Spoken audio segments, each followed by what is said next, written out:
these dipshits never bring it up. They never talk about they're it. like ashamed of it. They're so fucking stupid. It makes me so mad. I'm like, dude, just like whenever fentanyl comes up, you have to be like, oh, she's doing the Biden thing. She's talking to the fucking tax realtor. She's talking to the tax realtor. The election, a lot of Yeah. tough questions for the vice president there. It seems as Like, dude, the question with the immigration should literally be the moment that you bring up like immigration and fentanyl in the same subject matter, be like 90% of the fucking drug apprehensions at the border.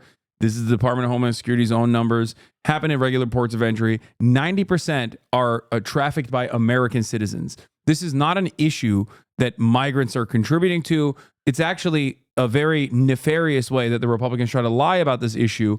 And having said that, if you want to talk about how these guys talk the talk but don't actually care about this stuff at all, my administration, alongside Joe Biden, lowered fentanyl overdoses for the first time in decades. So obviously, we do care about this shit. We are actually fucking doing something about it.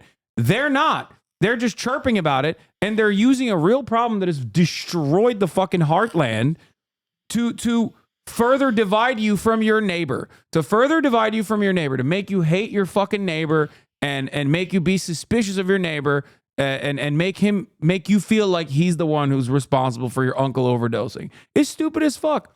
It doesn't make any sense. Like, you have the facts on your fucking side, dumbass. Just use them. Like, there are things that this administration has done that are good that you can use to your advantage to communicate how you will expand on some of the accomplishments of the former administration. I don't understand. Like, do they not have a single fucking analyst? Do they not have a single wonk? Do they not have a single fucking staffer that's like, hey, why don't we bring this stuff up when people bring up fentanyl? Yeah. Well, there is an adjacent concept to crackpot realism that I think sort of characterizes definitely this campaign and a shitload of Democratic campaigns, really. Similar to crackpot realism is reckless caution.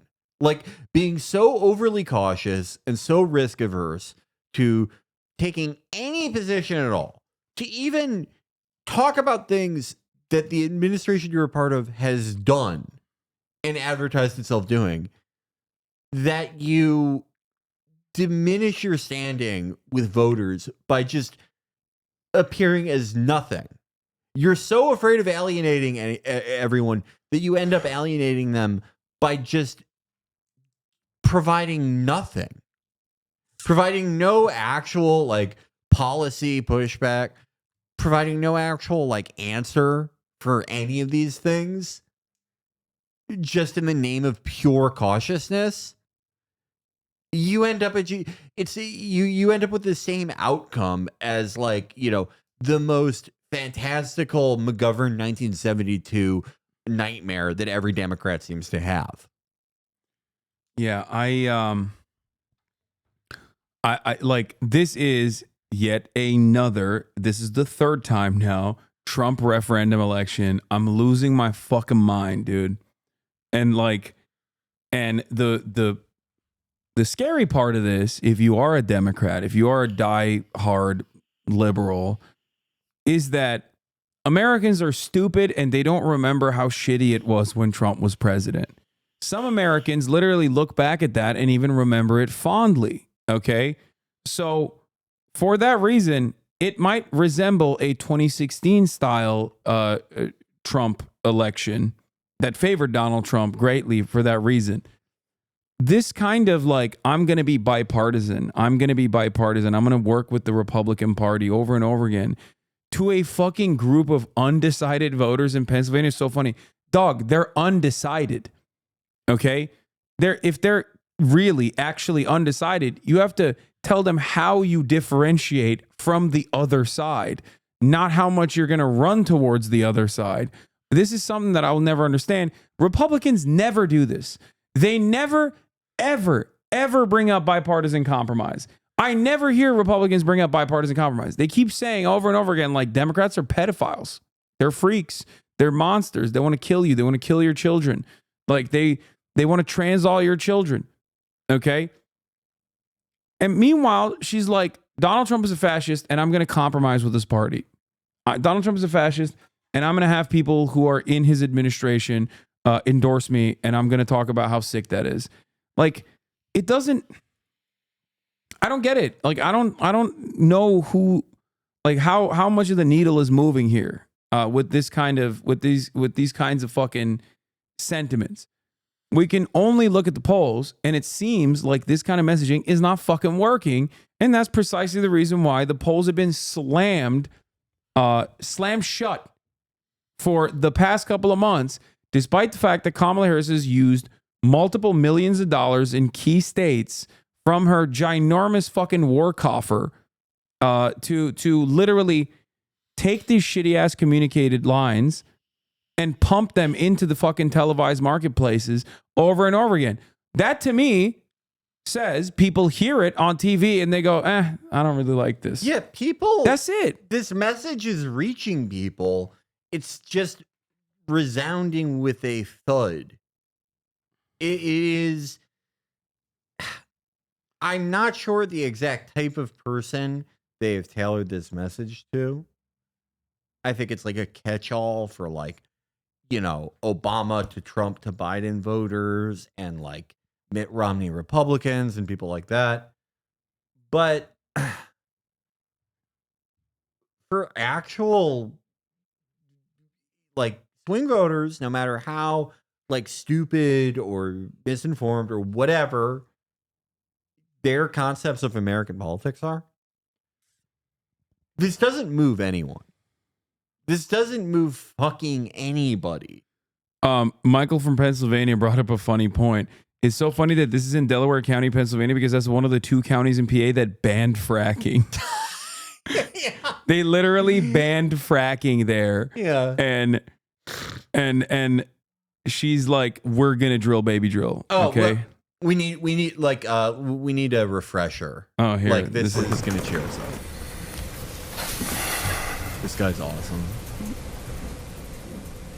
I don't like talking about the Marines in Afghanistan because I don't want to draw any more attention. Because it was my personal Afghanistan every time my father turned the key to the door for 20 years. Yo, if he said that, he would. What he says is even better. Okay. He kills it.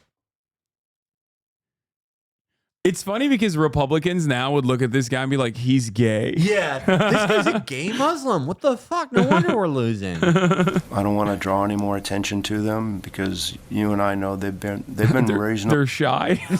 effective You and I both know that they're int J's. Yeah, they're when they shy. give you the int J scare, they mix of seduction and judgment.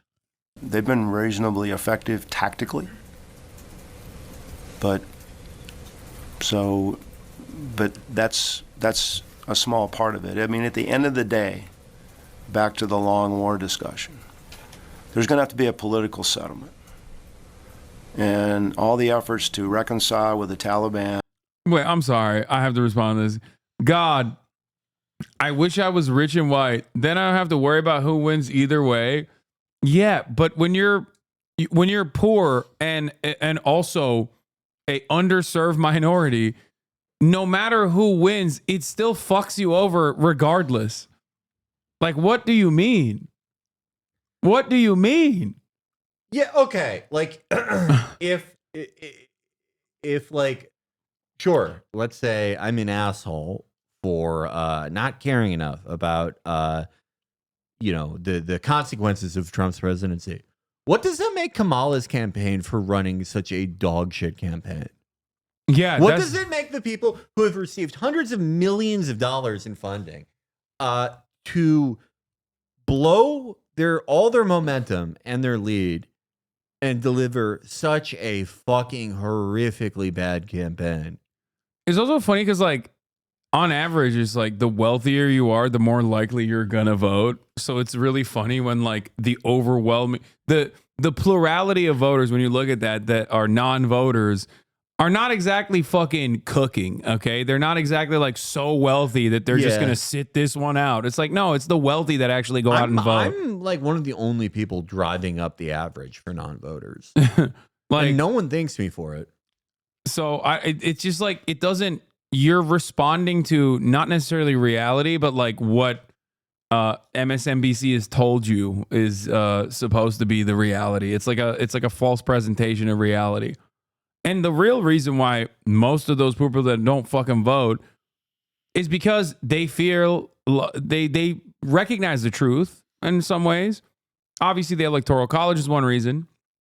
If you're in a blue state, it's like, who gives a shit if you're going to vote for a Republican or Democrat? If you're in a red state, who gives a shit, right? But beyond that, it's also because neither party is actually representing their interests. Like, neither party is like, I see what you're hurting on and I'm going to solve it. Okay. Every now and then, a guy like Trump will come along and be like, I see that you're hurting and it's because of gay liberals and Mexicans that are doing this for you. And then maybe some people look at that and go, okay, that tracks. At least he recognizes that I'm mad and I don't really fuck with Mexicans like that. So I'm going to go out and vote for him. And that's how Trump has the capacity to draw turnout from low and mid propensity voters, the cranks, the podcast voters. But Kamala Harris is not doing that. She's not doing any of that. She's just like, I don't know why her turnout strategy is just like hyper focusing on a couple key fucking suburbs in looking at an Electoral College map and being like, we've identified like 8 suburbs that are going to swing the election in our favor. And every single time I'm running this national campaign, I'm going to speak to them directly. Many of those people might not even fucking end up voting Democrat, but I'm still going to try to make, this entire campaign about them. Lo and behold, it might actually end up hemorrhaging my base of support from all of the other normal fucking reliable Democratic Party constituencies that I have to hold together. But who gives a shit? The worst standing you can have inside the Democratic tent, inside the coalition, is as an incredibly reliable voter. That is the worst possible thing to be. Just as far as you get treated by the party. Yeah. Whereas on the Republican side, they're like, oh my God, you're an evangelical white person. I don't care if you literally think the QAnon is real. I will say it. I don't even like, yes, you're right. Everyone is a pedophile that's running the deep state. I'll say it. I'll make inferences to it. I love you so much. We will hang the albatross of Dobbs around our neck. For you. Yeah. Longtime viewer here. I'm just wondering if all the recent hate can really be boiled down to out of context clips, or if you think something is genuinely going wrong and just can't fix it. What do you mean? About me? Yeah, no, something is fundamentally wrong with my brain.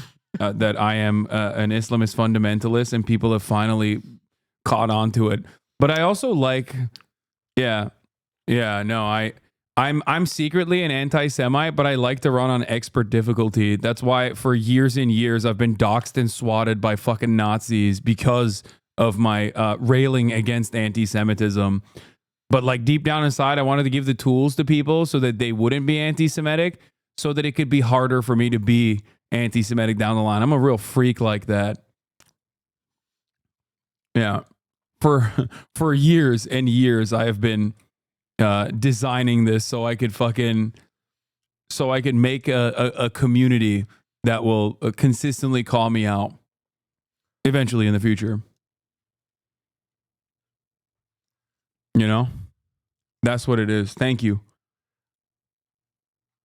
What did these guys say? Why deny the rapes then? What are you talking about?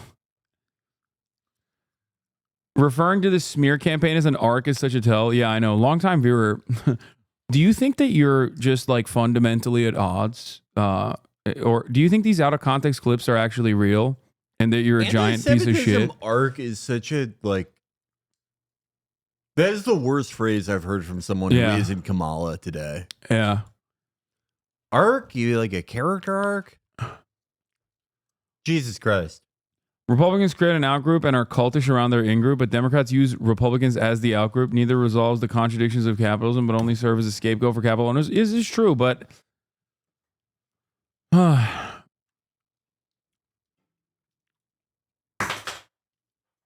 there's an old saying among campaign staffers: Republicans fear their base, Democrats hate their base. Yes, for sure. Why are you hiding about, what are you hiding about Fito Like You're Not? Please speak. Your silence is deafening. I've already covered it. Most Americans don't know who the fuck he is. I'm in a mourning period. If you think you see me on a stream or a podcast, it's actually pre-recorded. I recorded a bunch of like contingency content in the event that Gulen would die. Yeah. Yeah, Felix is actually not here. He has a real-time AI, very responsive. No, this is all pre-written. Yeah. I'm really good at predicting behavior in conversations. Yeah. Everything, if you think that I'm responding to you in chat, I'm just that good at knowing what you're going to say. Yeah. IAM 751 voted 64% to reject Boeing's latest contract offer. Yeah, I knew that was going to happen. I knew that was going to happen when I heard that the contract renegotiation was simply a 35% increase, but no room for pensions. It seems like that was not going to... Anne? Not bad. Hey, good, how are you?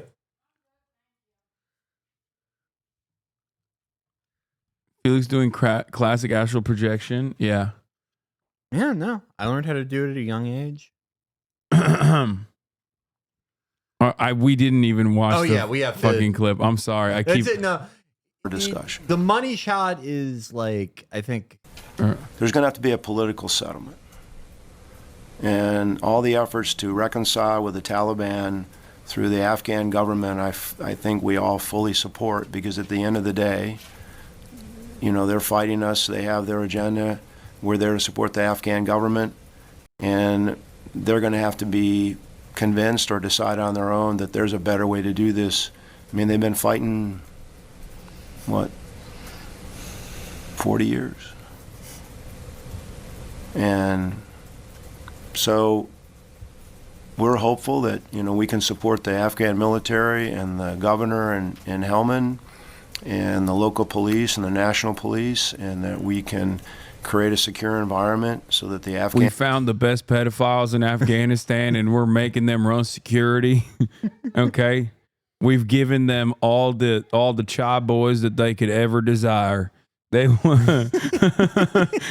We've made sure that we're, you know, we're trying to make sure that our soldiers are bulletproof whenever they turn on us and start killing us inside of the base. We haven't been able to figure out how to combat that problem, but outside of that, things are going fantastic in Afghanistan. We've tried to make them swallow metal.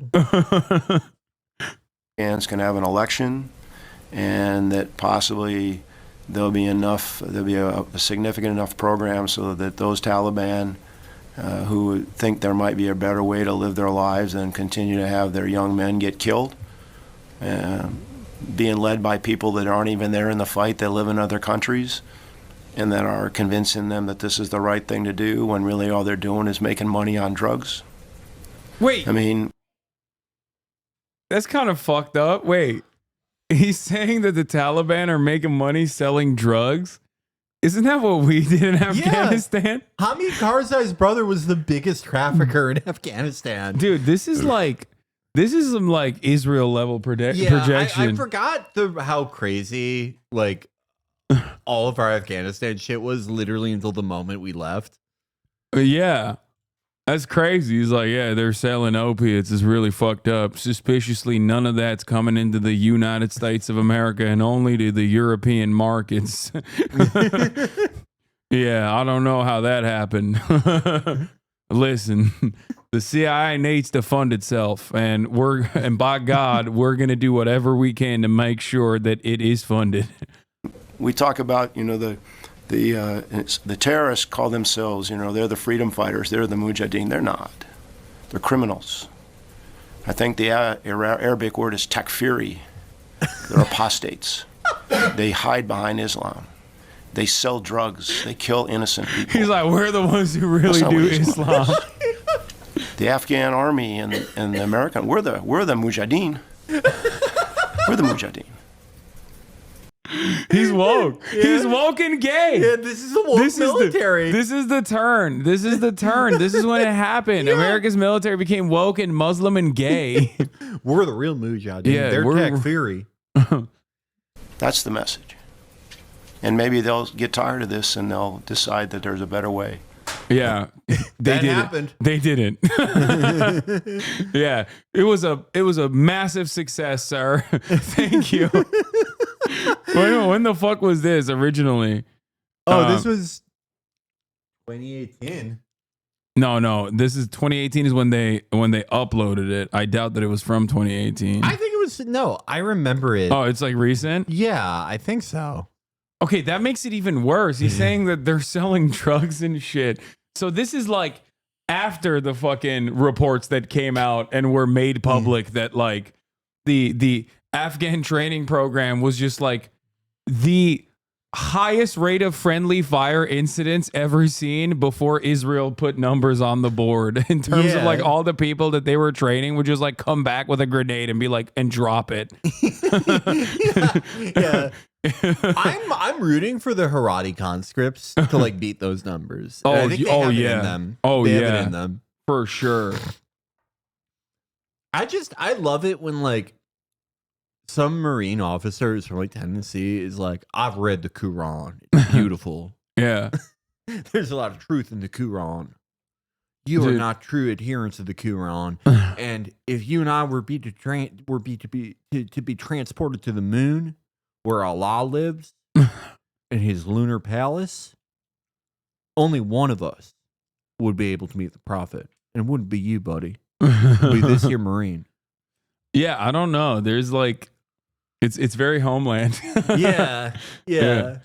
Oh my God. When you made me watch that, it was so funny That is rewatching it. such a bad show. Rewatching it and just like realizing that the biggest suspicion that was that he was praying. Yeah. The scene where his wife sees him like kneeling on a prayer rug is like it's played with the level of seriousness as if she saw him like making out with a child. Yeah. Yeah. It's like what? What the fuck? Yeah, that's how his wife felt when he said, "We're the Mujahideen. They're the takfir." He got home. He was wearing his dress uniform, and she took off his hat, and there was a little kufi on, and he was like, "That's nothing." Oh, what's going on? Put No, that he on had by the accident. His forehead starts noticeably becoming more brown from all the prayer that he's doing to showcase his allegiance to Allah. And it's like, Hank, I started noticing that your forehead started getting brown. What's that about? I'm close to Allah while I do my du'as. His wife is having a book club, and he said, "God damn it!" During Ramadan, it's like you bought me for my last birthday. You bought me gold, but Allah's told me that a man cannot wear gold jewelry. I must be modest. Turn that music off. He takes down every like drawing of a person, like all the art depicting he's a going person. he's going extra fundy. Yeah. One must not try to invoke the image of man. This is akin to the apostles there, or the apostates. Yeah, the apostates. He's on next door. I think I saw Shia gangbangers in the neighborhood. They worship in their temples by crawling around like snakes. The Rafida. Oh, I love that, dude. The Salafist revert general.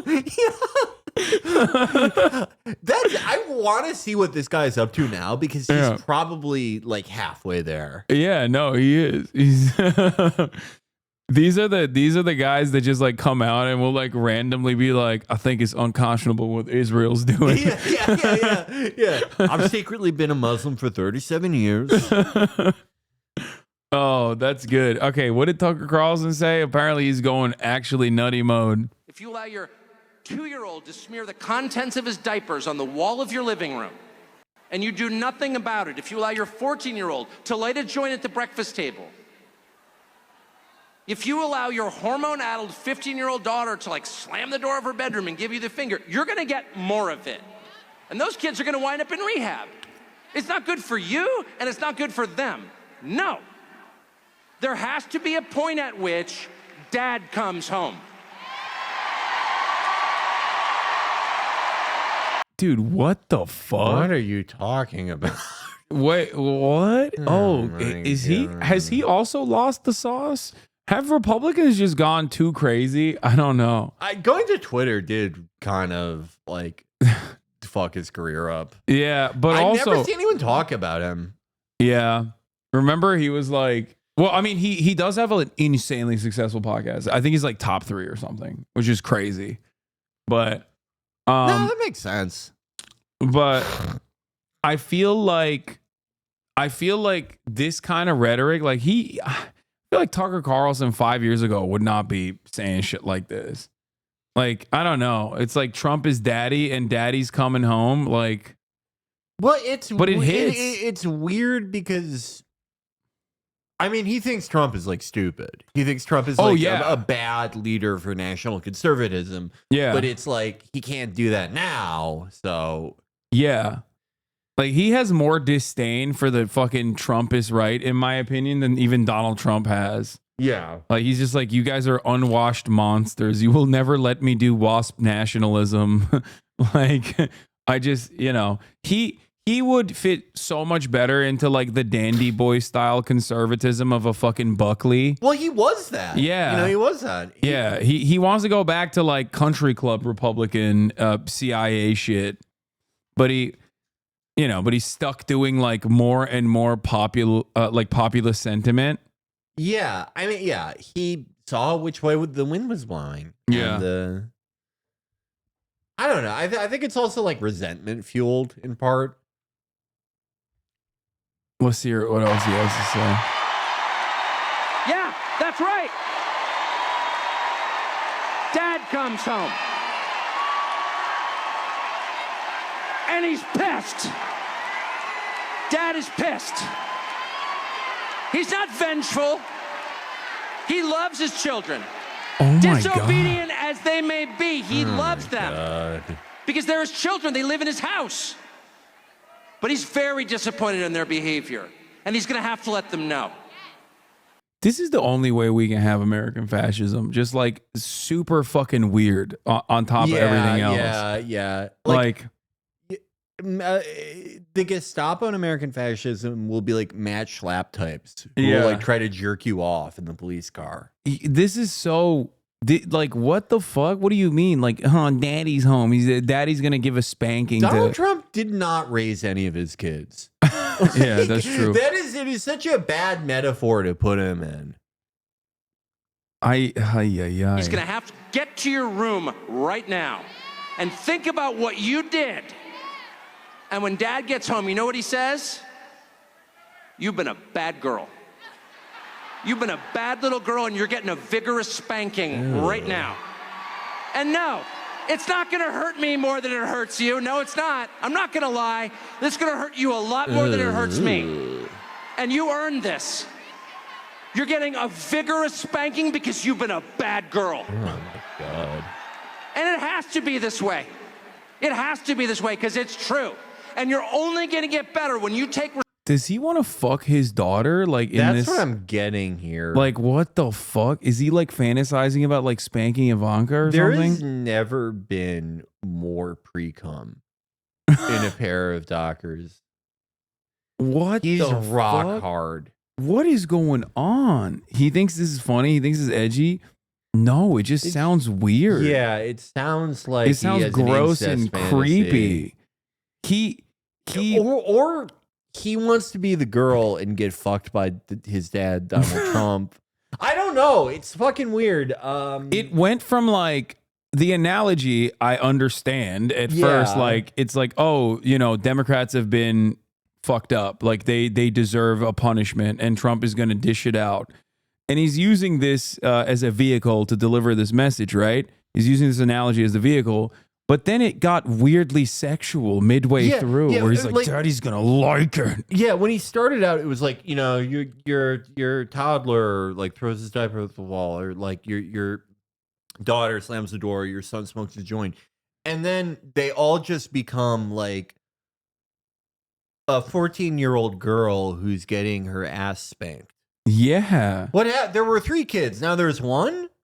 Yeah, and it's all. Are you her? Are we her? What's going on? To quote Tucker, what's going on? This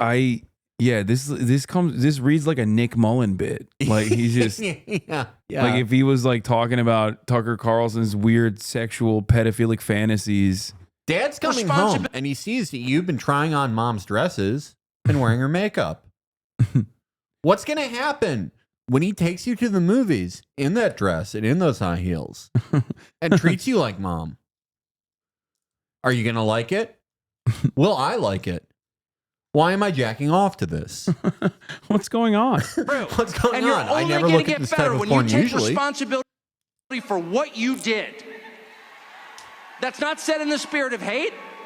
It's not said in the spirit of vengeance or bigotry. Far from it. It's said in the spirit of justice, which is the purest and best thing there is. And without it, things fall apart. Okay, so after that speech, apparently the crowd was screaming, "Daddy, That I Don." haven't heard is when Tucker Carlson was speaking tonight, he started to say that if Donald Trump were to win, it would be like, quote, "Daddy's home, Daddy's coming home." And he said that Trump, like God, loves all of his children, talking about the mainstream media, in his words, and Democrats, and said that Trump would need to give them a good spanking. Now, this is something the crowd went wild for here. There are thousands of people here. And when Trump came on stage, as you can see speaking behind me, they started screaming and chanting "Daddy's home" and "Daddy Don." So this is something I have not heard at a Trump rally so far. But I can tell you the vibe in the room tonight does almost feel like a mini RNC. And one thing that is What the fuck? What? I love both the parties in America. You have one that's like, the ambitions of our dreams are formed from a consensus of that which does not divide us, but instead unites us into the plans that we will hold to account. And then you have the other, which is like, we're all an underage girl and we're going to get fucked. Daddy, and then both of those people, Daddy Trump is going to spank us because we've been bad. yeah, we're going to get fucked into submission. And both those sides love Israel the equal amount. Yes. American politics rocks. Love it. Yeah, neither side wants to give you health care. Both sides would rather fund Israel than fix anything in the country. Remember to vote. Yeah, I mean, I guess this is just like, this is dying empire shit. Like, it has to be. Yeah.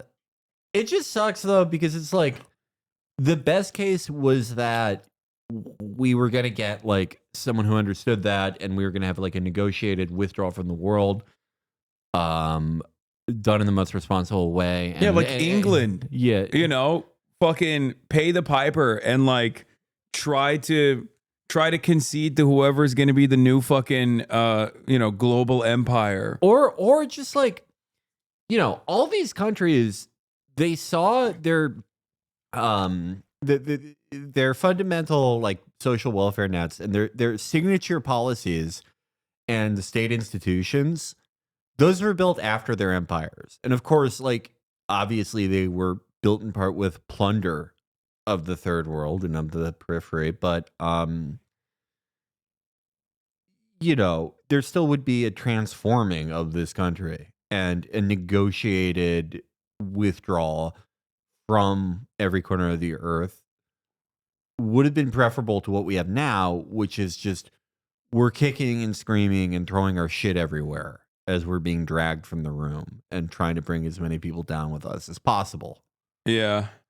And I just like, I don't see anyone on the horizon who is going to be both aware of that decline and sort of sober-minded enough to go, okay, there's a right way to do this and there's a wrong way to do this. I don't know. I don't know what the fuck is going on anymore. It's like maybe it just needs to be broken up. How the fuck does this? Yeah, like Gunter style. Yeah, you need to be a Gunter, the anti-NATO Gunter that balkanizes the U.S. Yeah, no, ex America. Yeah, yeah. We're gonna put a hatchet to these states. They are not so united no longer. Ohio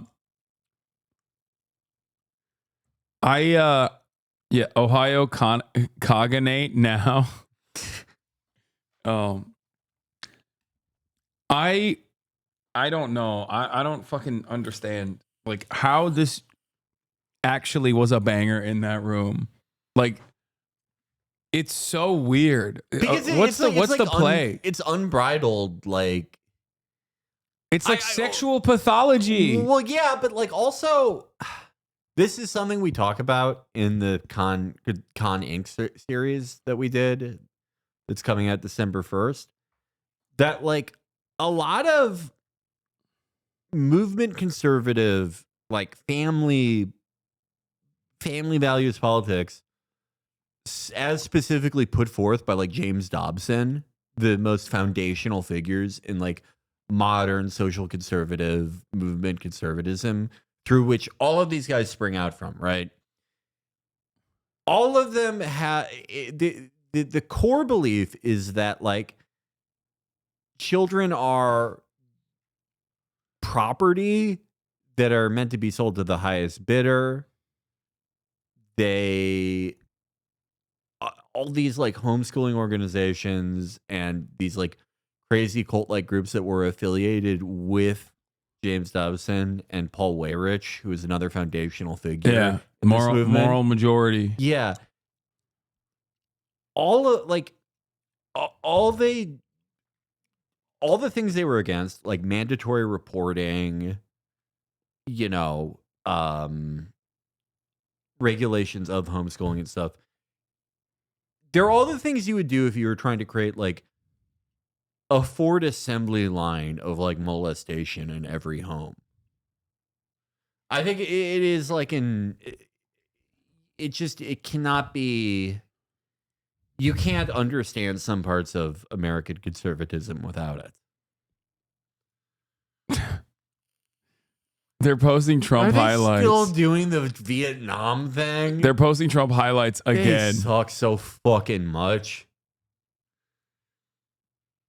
They literally call for a market of children, and parents should have the right to starve children. Oh, the Mises, yeah. The libertarian marketplace of babies, the free market of children.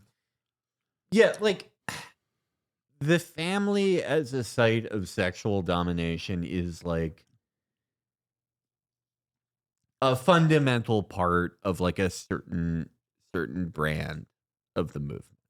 I just don't know like how that tracks for like I just don't think that I'll just say this. I don't think that the Democratic Party had to make like I don't even know if they made these concessions to like appeal to these suburban like never Trump Republicans. But they certainly didn't have to make any fucking concessions to them at all. They could have tackled the issue by just pointing to shit like this. Republicans because they don't. Well, their greatest fantasy is to have it so like these are the most important people in their caucus, and it's a lot easier to make policy for these people than it is for like traditional Democratic voters. I think. Oh, when I said this, I didn't mean the Vietnam quote. By the way, when I said this, I was talking about but like the family spankings. Yeah, because like they want to give up things to the suburban Republican voters. That's why, like they want to do that. Comrade Kamala Harris sees that she is losing and losing badly, especially after stealing the race from crooked Joe Biden. So now she's increasingly raising her rhetoric, going so far as to call me Adolf Hitler and anything else that comes to her warped mind. She is a threat to democracy and not fit to be president of the United States, and her polling so indicates. Yeah, the other part of this is that he's also lost the juice. He is so juiceless. Yeah, third fucking Trump election in a row. Yeah, he's like 80. He's not Like the McDonald's thing was That was fun. That was an old school Trump moment. And beyond that, it's been so fucking dull, and the high notes have always been like really gross and off-putting. Yeah. One of my friends was talking to a girl and she said she was attracted to the Republican politician and asked him to fuck her like he's JD Vance when they were hooking up. I wish you didn't tell me that. That's have sex with me like a gay man. Put mascara on. Make my mascara run. Yeah, it's just from the town hall listening to Tucker Carlson's sex fantasy. 30 years of my life has been shaved off. Yeah, that was weird. That's a weird ass fucking thing. I don't know what the hell's going on, man. I mean, have you ever seen that clip of like Tucker on Bubba the Love Sponge? Yeah. Yeah. Oh, yeah. Wait, which one? There's a bunch. The when one he's talking about like girls? Yeah, or- the one where he's like, my daughter's friends are hot. Yeah. I mean, that's like, ugh. Yeah. He's trying to be a cool guy. Yeah. That's what's so gross about it, is that he was still like a Bush conservative at that point, Yeah. and he's like, I like pussy. Yeah. My daughter's friend's pussy. Yeah. Yeah. Yeah, they were like, I think they were like 16. Like, Yeah. they were not of age, by the way. Isn't it on Bubba and the Love Sponge where he defended Jeff Daniels too, or the white supremacist guy, like the cult guy? You mean Not Jeff Daniels. I know who you mean. The Mormon guy. Warren Jeffs. Warren Jeffs. Yeah, Warren yeah, Jeffs. yeah. That is where he Yeah. defended Warren Jeffs. Sorry, I don't know why. Who the fuck is Jeff Daniels? An actor. Oh, okay. Okay, Warren Jeffs. No, I like his name was on the tip of my tongue too. Yeah, I think that was on Bubba and the Love Sponge. Yeah. Or when he said that, like, oh, that's another thing. He's Mr. Anti-War now, but like, remember back then he would be like, Iraq are primitive barbarian apes that need to be fucking bombed into oblivion. That's what I fucking hate about all these guys, where they're like, okay, so I just figured out everything I used to believe it was wrong now that I'm 53. So I get to dictate everything from here on out. Yeah. And JD Vance, exact same fucking way. He was Mr. fucking World Economic Forum until he was like, what, 40? Yeah. But also he thought Trump was Hitler. Yeah, yeah. So he was groomed into that by mainstream media. He was Larry Summers groomed him. he was groomed as a 35-year-old adult into believing Trump is Hitler. What a banger point. Fact check. Ooh, finally. Pennsylvania. How do you even Let's fact go to check? CNN's Such a Daniel Dale for a fact meandering- check on some of her statements tonight. Who's Daniel, you've had a this chance fucking- to Oh, go come on. through This a is lot the of things fucking that were OG said. Trump What fact stands checker, out to dude. you? Well, Daniel there wasn't Dale? a ton to Yeah. fact check tonight. It is Vice Daniel President Dale. Harris's comments were mostly general or You're gonna cut. biographical, Felix is walking away 'cause he's subjective, gonna or just come. accurate. But she also made The at least sexual- one false claim, one I'd call an He's a exaggeration, sexual plus a dynamo. couple others that I think left out key context. So first, let's listen to a claim the vice president made about her policy shift on fracking. That wasn't a I've been very clear. no. We That discussed wasn't a this in fucking fake 2020. shit. She just I am didn't not answer going it. to ban fracking. I did not as vice president. In fact, as vice president, I cast the tie-breaking vote that now has opened up more fracking leases. Daniel You biggest point out, too, deacon when you were running DC for vice Dale. president in 2020, you were not talking about banning fracking, but No, Anderson, I pledged that I would not ban fracking. right, I know. It is not true that Harris pledged in 2020 that she would not ban fracking as president. Her campaign has explained that she was referring to her comments in a VP debate with Mike Pence. But here's the thing about that debate. Nowhere in it did Harris say she had changed her own previous 2019 Get him, support Daniel. for a fracking ban. What she did say in that debate twice was that Joe Biden, the head of the Democratic ticket at the time, would not ban fracking himself. I have the quotes here. She said, Joe Biden will not ban fracking, end quote. And then she said, quote, Wow, Joe what a Biden fact will not check. end fracking. He has been very clear What a about that. fact end check. quote. I'm so glad they fact checked her. You can't fact check Kamala Harris. She doesn't say anything. Okay? What is this like impartiality bullshit that they're Support a doing? fracking ban. Now let's listen to something she said tonight about former President Trump's border wall. Remember, Donald Trump said Mexico would pay for it? Come on, they didn't. How much of that wall did he build? I think the last number I saw is about 2%. it is true Mexico didn't pay for the wall. That 2% figure, though, is at least somewhat too low. Trump repeatedly said on the campaign trail in 2015, 2016 that we need 1,000 miles of wall. And during his presidency, 52 miles of new wall were built where no wall existed before. So even that is more than 5% of his pledge. And he also built an additional 400. Oh God, I hate these fact checkers so much. What the fuck is this guy saying? What? Why? Hasan, you leave a bad taste in your actual fan's mouth when you time people out without any explanation. I honestly don't feel like I posted anything wrong. Cum guzzling queen is the last thing you said, which is why you got timed out. Which was when? 10:22, a day ago. You've been dicked. Tell me you love me. Gift me the barrel. Treading on me, Rota. Cum guzzling queen.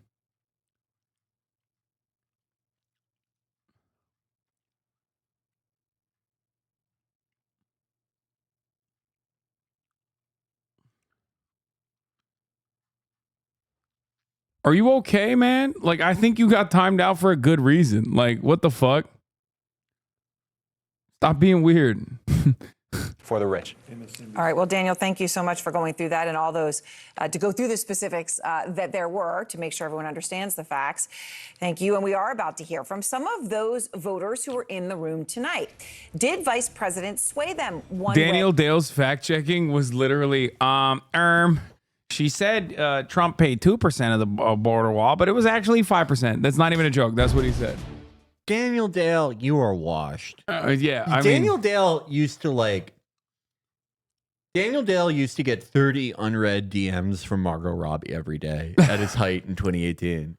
Yeah. Daniel Dale. Margot Robbie was in his DMs being like, I love how you fact check Donald Trump. Mango Mussolini. Yeah.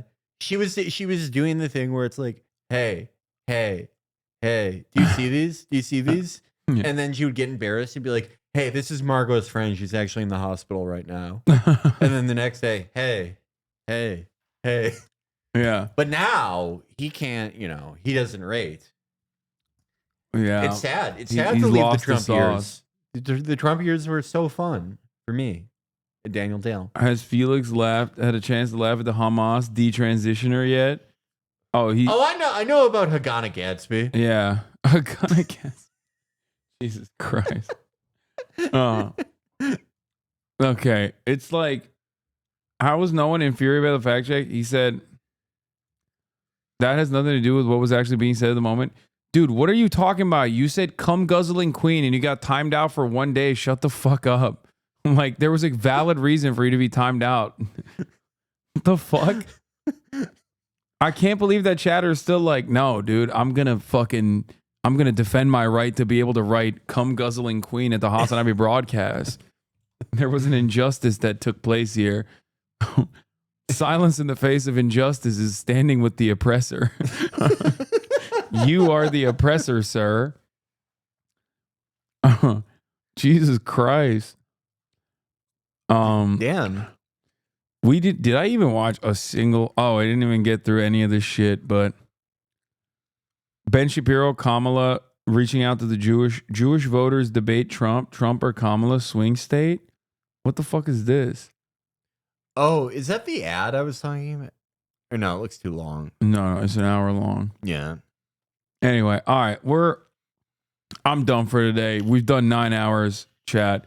I know I said I was going to do a scary game, but that's going to be tomorrow. What are you going to play? I have 3 games lined up on the docket that I got from our wonderful gaming channel editors. They are... Where the fuck are they? Hold on.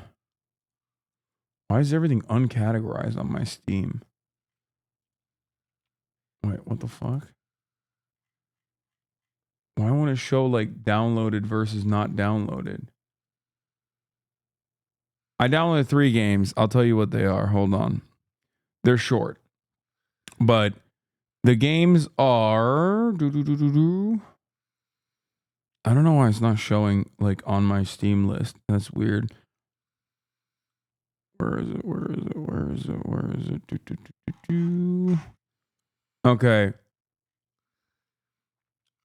They are. Do, do, do, do, do, do, do, do, do. Okay. Baizu, 45-minute long horror game. They came out in May.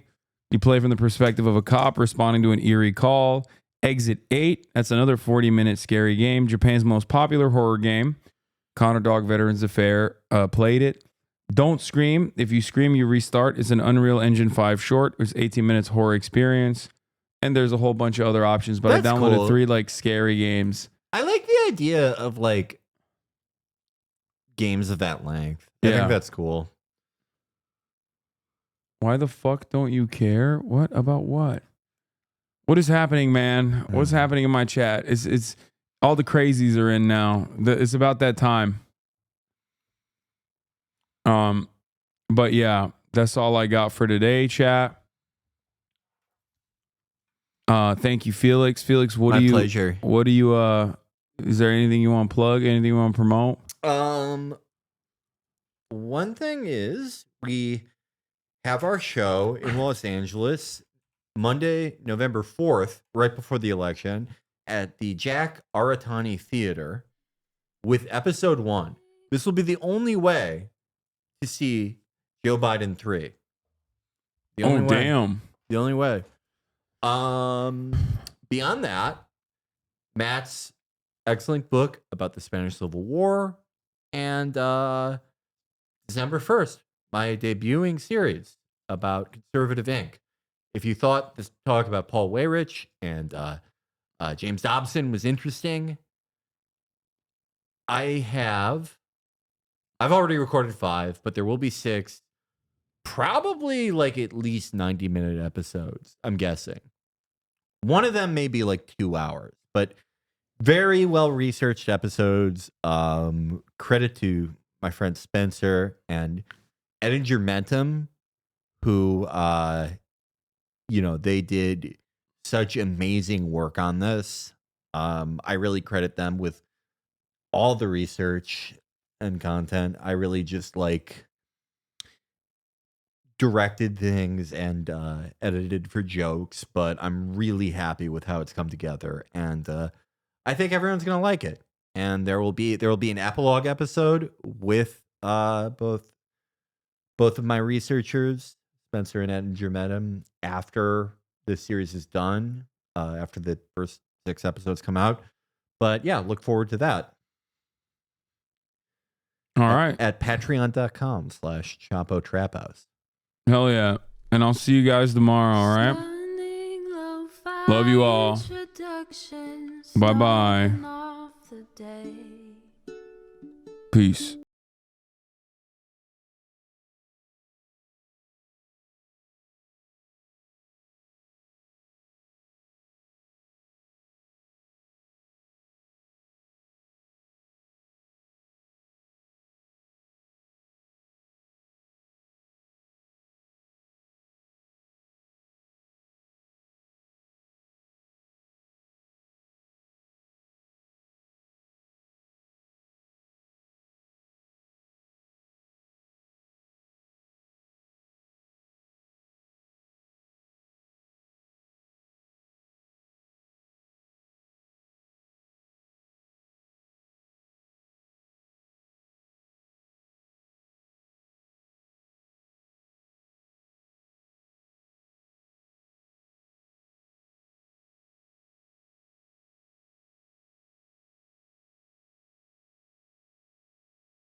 You Air Force, the hole left at your fingertips, on at your door.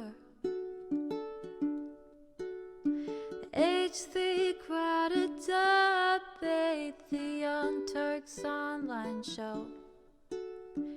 3, 4 full fucking years of this, plenty more to go.